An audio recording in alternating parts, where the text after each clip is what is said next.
Fuel prices have been soaring since the beginning of the year, and several are beginning to lose hope in the cost going down. Several fuel stations are selling over 5,500 shillings for both petrol and diesel. This has caused fears of a pending supply shortage, particularly from Uganda's main inlet Kenya, leading speculators to raise costs higher. While the wholesale cost of fuel remains the same, local fuel reserves have dropped, with the country left with 5 days' worth supply instead of 10. According to the Permanent Secretary of the Ministry of Energy, Irene Bateebe, this matter is being resolved but won't affect the prices.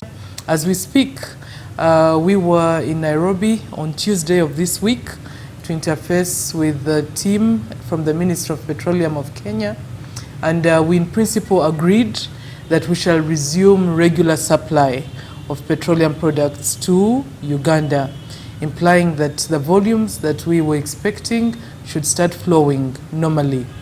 But that is just a dynamic that wasn't really contributing significantly to the price escalation.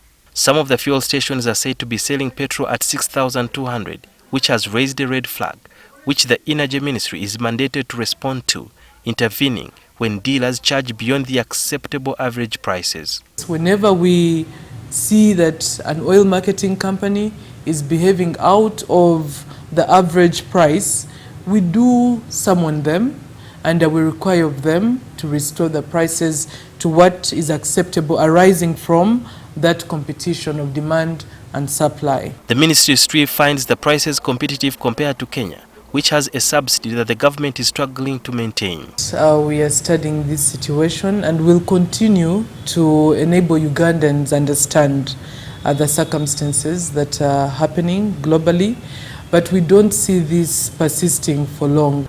As a way of reducing fuel costs, since Uganda uses both Tanzania and Kenyan route to bring fuel, the Tanzania government has reduced road levies.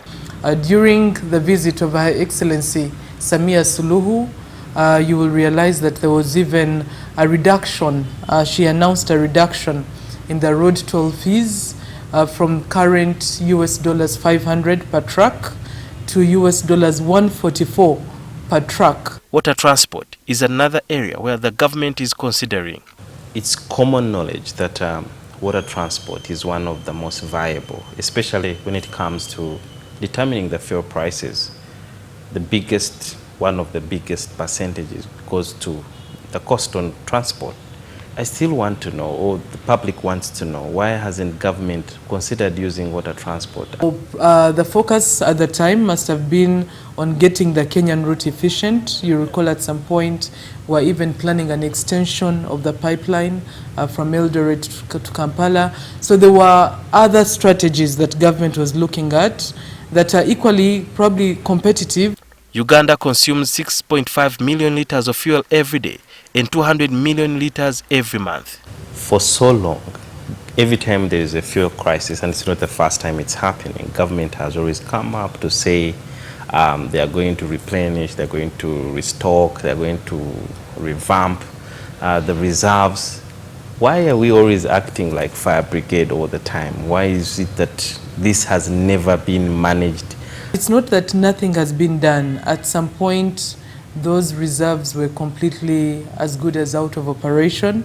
But today, the partnership that the Uganda National Oil Company has with One Petroleum has enabled actual revamping of those reserves. They're operational, but we are currently looking for funding. Until there is a global solution to this crisis, the fuel prices will continue to rise or won't drastically drop. For now, being frugal is a personal intervention. SUDIR BYARUHANGA, NTV.